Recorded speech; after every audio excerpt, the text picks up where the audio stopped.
Welcome to B10 TV. ముస్లిం ఐక్య వేదిక రాష్ట్ర స్థాయి సమావేశం జనవరి 26న తిరుపతిలో జరపనున్నామని రాష్ట్ర అధికార ప్రతినిధి సయ్యద్ ఖలీల్ తెలిపారు.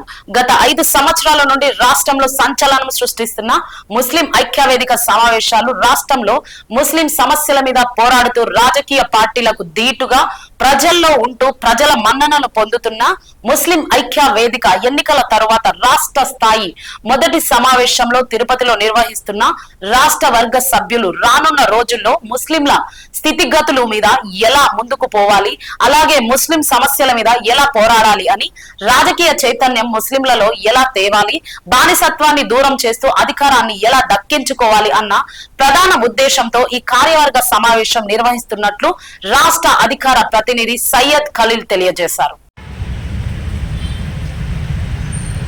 అస్సలాము అలైకుం వరహమతుల్లాహి వబరకాతుహు.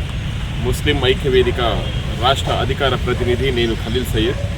ఈరోజు తిరుపతి రావడమైనది ఈ నెల 26వ తేదీ రిపబ్లిక్ డే నాడు ముస్లిం ఐక్య వేదిక రాష్ట్ర కార్యవర్గ సమావేశం తిరుపతిలో జరుగుతున్నది. కాబట్టి ప్రతి రాష్ట్రంలో ఉన్న అధ్యక్షులు, ఎగ్జిక్యూటివ్ మెంబరు, ప్రధాన కార్యదర్శులు, నియోజకవర్గ అధ్యక్షులు ప్రతి ఒక్కరూ ఇన్షాల్లా తిరుపతికి రావాల్సిందిగా కోరుకుంటున్నాము.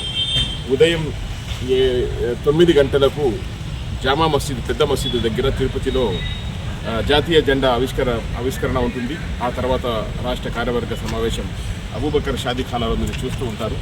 ఇది అబూబకర్ షాదీఖానా తిరుపతిలో లోపలే ఇన్షాల్లా రాష్ట్ర కార్యవర్గ సమావేశం ఉంటుంది.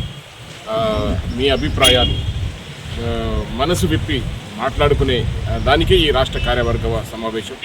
ఇన్షాల్లా ఆ తర్వాత ఎన్నికలు కూడా ఉంటాయి. ఎందుకంటే అధ్యక్ష ఎన్నికలు మేము 2 సంవత్సరాల నుంచి అధ్యక్ష ఎన్నికలు జరపలేదు కాబట్టి అధ్యక్ష ఎన్నికలు ఉంటాయి. కాబట్టి ప్రతి నియోజకవర్గ సభ్యుడు వచ్చి కొత్తగా ఎన్నికైన వారు అపాయింట్మెంట్ తీసుకొని, ఐడి కార్డు తీసుకొని మీ యొక్క అభిప్రాయాలు ఇక్కడ తెలిపి మీరు కూడా మీ నియోజకవర్గాల్లో పోయి పని చేస్తారని ఆశిస్తున్నాను. అస్సలాము అలైకుం వరహమతుల్లాహి వబరకాతుహు.